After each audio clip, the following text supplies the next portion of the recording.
எல்லார் கையிலையும் இந்த வருஷத்தோட கடைசியில் எல்லாம் அடுத்த வருஷத்துக்குள்ளே எல்லார் கையிலையும் நல்ல ஒரு ஒரு ஒரு நல்ல கைகளை திடப்படுத்தணும். ஆமென். ஒன்றுமே இல்லைன்ட்டு யாரும் சொல்லிடக்கூடாது.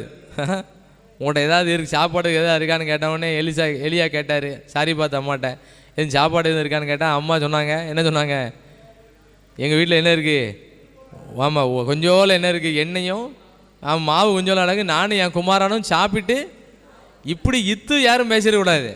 கர்த்தர் நம்ம குடும்பத்தை நல்லா ஆசீர்வதிக்கணும். ஆமென். நம்ம கையின் பிரயாசத்தை நல்லா ஆசீர்வதிக்கணும். எல்லா செலவு போக வீட்டில் என்ன இருக்கணும், மீதி இருக்கணும். ஆமென். மைனஸில் போயிடக்கூடாது. அது ஏன் மைனஸில் போகுதுன்னு சொன்னால், அபிஷேகத்தை கேட்டால் போதும், சின்ன வருமானமாக இருந்தாலும் நிரம்ப ஆசீர்வாதமாக இருக்கும். ஆமென். கடைசியில் இங்கே கிடக்க எண்ணெயை வச்சே விற்று கடனெல்லாம் அடைச்சி மீதியை வச்சு என்ன பண்ணுங்க, நல்லா ஊழியம் செய்யுங்கன்னு சொல்லிட்டாரு. அல்லேலூயா.